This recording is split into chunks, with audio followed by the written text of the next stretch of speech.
have seen my last tomorrow. I am holding my last breath. Goodbye, sweet world of sorrow. My new life begins with death. I am standing on the mountain. I can hear the angels' song. I am reaching over Jordan. Take my hand, Lord, lead me home. Now all my burdens are behind me. I have prayed my final prayer. Don't you cry over my body, 'cause that ain't me lying there. That's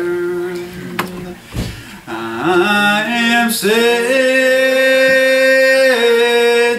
on the mountain. I can hear the angels' song. I am reaching over Jordan. Take my hand, Lord, lead me home.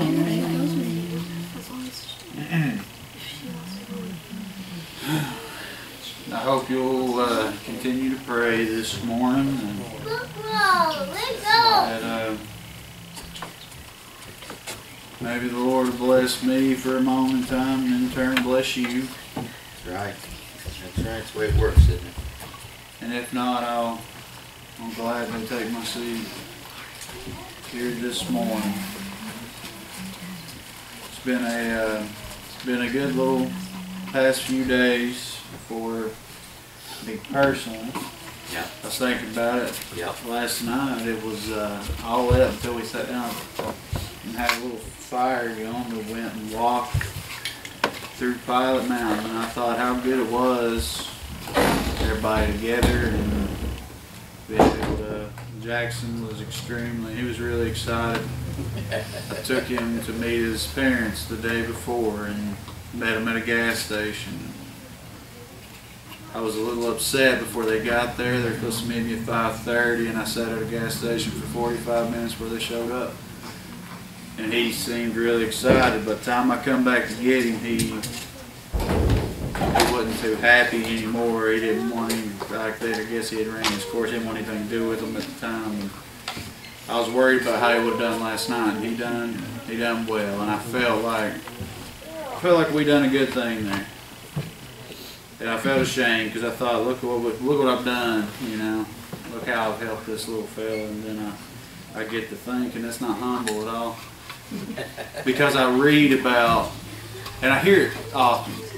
A lot of people like to really tout what they, you know, look at me, look what I can do, look what I made, look at me, you know. But, you know, we're not truly lifted that way. We're really not. That's a temporary thing. It really is a temporary thing. Because I was reading and thinking this morning about a little parable where Jesus was telling his disciples, you had a Pharisee and you had a publican, a tax collector, and they both went to the temple, and the Pharisee when he prayed, it was I don't even know if it was a prayer, but he was exalting himself by saying things like, look, thank you for not letting me be like all these people. Thank you for not letting me be like the murderer and the adulterer and the thief. And even this publican here, and he says this out loud, touting his own ways, and, telling the Lord that he fasts for 2 days and he gives basically 1/10 of everything in tithes. And, none of that really meant anything. But then you had the publican there who couldn't even look up.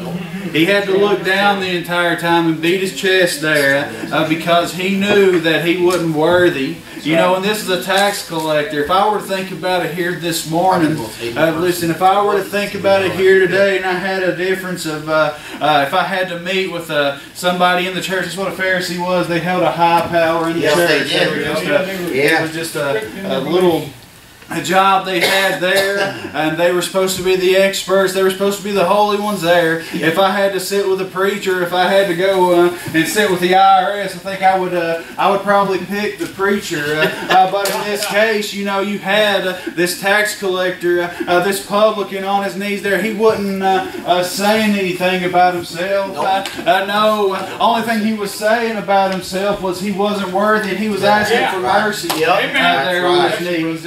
So I think about it there last night. I think about, look how good everything is. We just had a good time walking through town. Everybody seems happy, and now we're all sitting around the fire and just having a good time. And then I hear somebody start talking about Sister D, and I think to myself, I just rode all the kids around on the four-wheeler, and I took them back in the back of the field there, and I was hitting these jumps. Nobody seen what we were doing back there, but I was taking these little kids 4 or 5 foot off the ground hitting these jumps, and then I would come back around and everybody was excited, but something could have went wrong. I didn't even think about it until I was sitting there at the fire, and they start talking about Sister D, and I think, who am I here this morning? Who am I to sit and think about the good things that I've done? Because I can harp on them all day, but just like that, everything in this world can change. I got a man that I work with. You think that your life is going good, and you think, listen, that everything can't change in the blink of an eye. We've had COVID all year long. That's bad enough. Everybody's experiencing it. But this man that I work with at the beginning of the year, he lost both of his parents. He's 50-some years old, and by nature you probably think, well, that's probably about right. That his parents had to be a little bit older. As the year went on, his grandson, just a little boy no bigger than Silas here, got killed. Listen, you talk about heartache. I couldn't imagine it here this morning. And then not too long after that, he was out of work for a couple months because he got bit by a tick and got a Rocky Mountain fever. I don't know what it's called.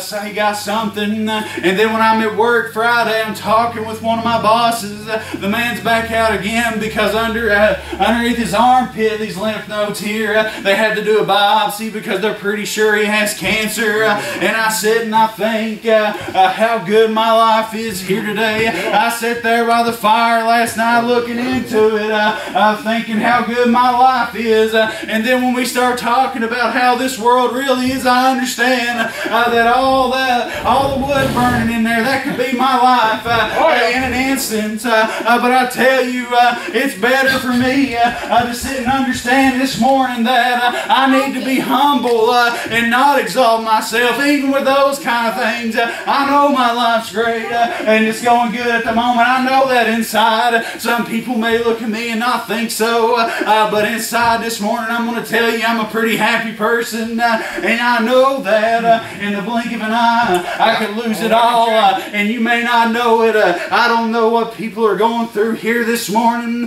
but I know that every time my heart's been broken, I've been able to reach out to this man. Every time that I've been broken here in this world, listen, I've got that low, still voice keeping me humble here this morning. You know, when I met those parents there, when they showed up, I was pretty aggravated. I'm sitting there for 45 minutes and I turned on the news. I was listening to Fox News or something like that and listening to their back and forth, just politics. I had nothing else to do. And Jackson, he was sitting in the back seat and he was bored. And when those people showed up there, the first thing, the woman, she was apologizing. She was just kept apologizing and apologizing. And you know, I didn't even say anything about it. Sure, that's fine, whatever you got to say. And they kept telling me why they were so late. And I said, well, you know, you've got till 7:30. You don't need to explain anything to me. You need to go, because I will be back here at 7:30. And you know, I was, when I got back there, I was still kind of aggravated. I lost 45 minutes of my day. I hadn't slept all day. I just worked the whole night and stayed up all day. I was aggravated. It was all about me at the time. And then when they came back, listen, Jackson, he started throwing a fit. He knew that, listen, I don't know if it's, if he cried because he knew he was leaving them, but that wasn't the way he acted. He went and got in my car, and they kept trying to hug him, and he kept pushing them away and saying no. Kept trying to kiss on him, and he'd push away on him and tell him no. Listen, and I'm standing outside the car waiting, sitting back and watching. I got there and I was aggravated, but then that mother looked at me and I just seen tears all in her eyes. Listen, I'm not optimistic that they're going to make their life great, but I do know one thing. I don't know here this morning. I don't know how they feel, but I know that somebody's brokenhearted there. I could see the tears in her face, and I had to stop and tell her, listen, he's going to be okay. He's going to be fine. He's safe. And you know, that's a hard thing here, but I know that when I got back in the car and I looked back at Jackson, he was excited, and I had to think for myself, just a little over an hour ago, I was so mad, and when I got here I was so mad because I was making it all about me. But when I see someone like that woman there have to give her child back to me, and she's not going to see him for a week, and I could see the tears in her eyes. She's made some mistakes. That publican there, no doubt through his week he had made some mistakes. There's no doubt in my mind that Pharisee had made a ton of mistakes. But the biggest mistake I think he had made is when he went down on his knees and exalted himself before the God that I serve. And the publican went down humbled, and the Bible says when he went home, he was justified. When he went home, he was the one that was exalted. When I went and I was on my way to go pick Jackson back up, that's the way I felt. Listen, I exalted myself, but that experience humbled me, and I went home justified. I went home humbled. I went home feeling good. And then yesterday, we had a good day, and I'm feeling good. And then I hear this morning about Sister D. I don't have social media anymore, but Rachel had read me some of her posts. It's heartbreaking stuff. It really is. And you see, I've just seen so much of it this year, and I haven't really experienced a lot of it for myself. I'm living vicariously through other people's problems. I really am.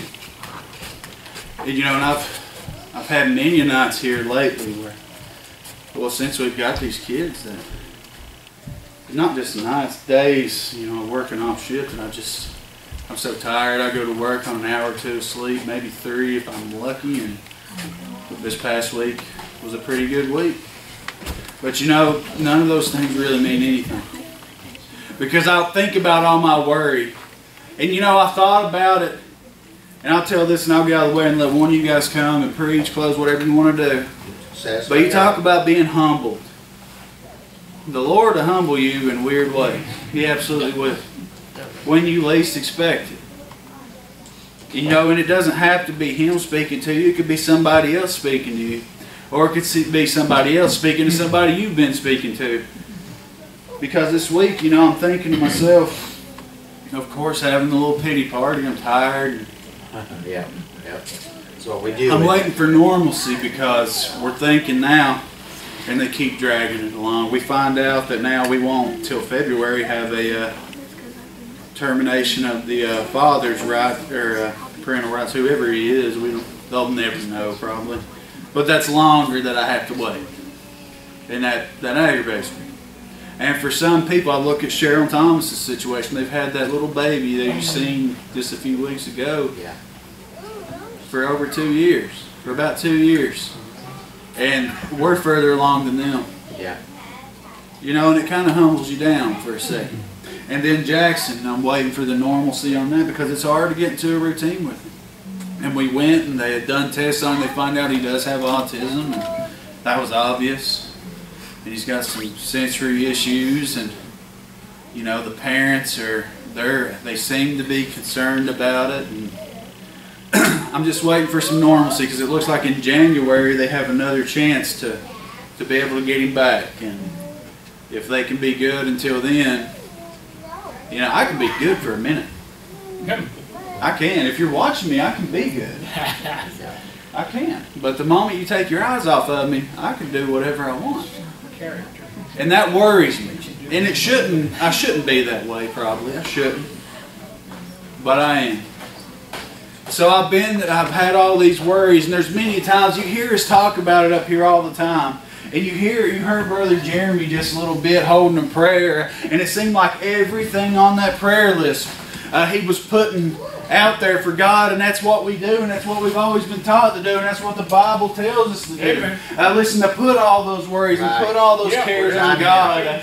Listen, and you know, my wife was telling me about, she talked to Mama B the other day, and I know everybody knows who Mama B is, how wonderful she is to people, how she opens her home to anybody who needs somewhere to go.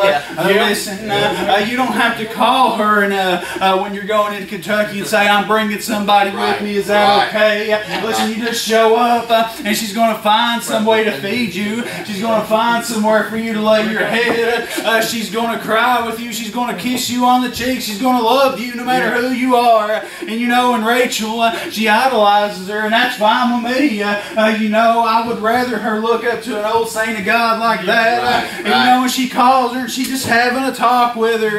And you know, while she's talking to her there, she was telling her about what we had going on and how she's just been praying that God will take away some of these anxieties that she's got, some of these issues that we have going on. And I've been doing that for weeks. God, step in for a moment. Just take all this away and let me go back to normal for a little bit. Let me go back to the way that I was prior to that. I didn't have anything to worry about. Listen, and you know what I noticed? I've been praying an awful lot about it here lately. And you know, Mama B told, she told Rachel there, she said, you know, she used to do the same things. She would always put it out there, put it on God, and she was telling Rachel that she was praying to God one day, God, take all these worries from me, take all these things, if you will.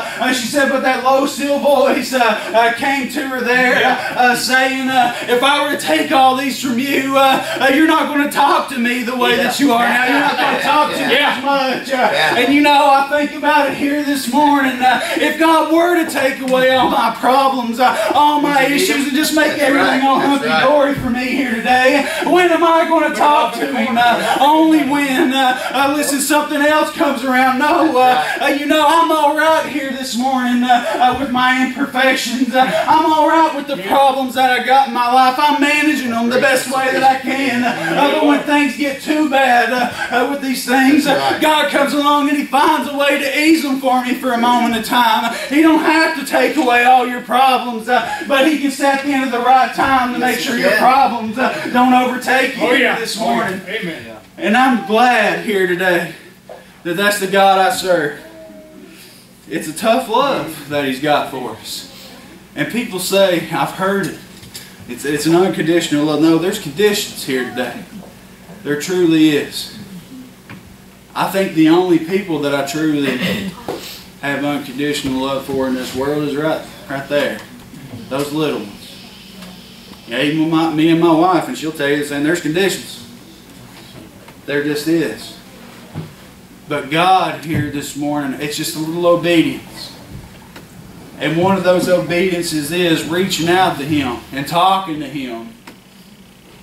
Confessing, if you will. Many a time, just like the publican down on his knees, asking for mercy. Yeah. He's confessing. He's not telling every little thing he's done, but he's confessing up to God, knowing that he's not worthy. Amen. He's knowing that he has things that are troubling him there, and he's confessing and asking for mercy from God, and leaves the temple exalted.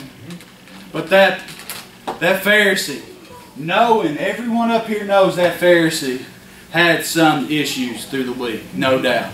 From the time he had left the temple to the time he came back there and was holding that little, if you want to call it a prayer, he had done something in that week that he needed mercy for, but chose to exalt himself. And if you were to listen to every word that Jesus says in that parable, everything this man said, you would think that he upheld the law better than anybody else in this Bible, or in that Bible. We need mercy here this morning. We need problems here this morning. We do. And we need to find comfort like Sister D has here this morning. That's a problem that nobody else in this room at this very, I think that's probably the worse than anything we've got going on. Yep. And I bet she's talking to God more here this morning than any of us are. And I don't want those kind of problems to have to talk to Him. Yeah. But it is comforting when Brother Chris says, that her post and her talking about Jesus has increased since she didn't go into some little hole and cry herself.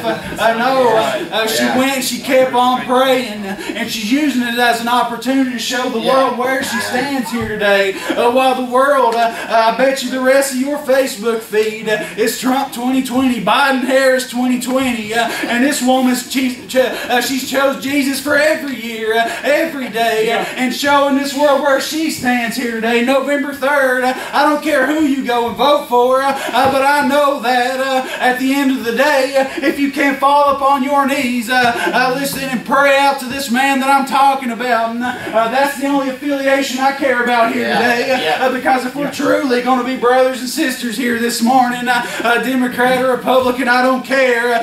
Child of God, that's the only thing. Jesus Christ is the only party that you need here this morning to get something that these politicians can't give you. And this world can't give you. And all the money in the world that they print into the air, it can't buy for you. I love each and every one of you here this morning. We'll get out of the way and let one of these brothers come and close it out or do whatever you want to do.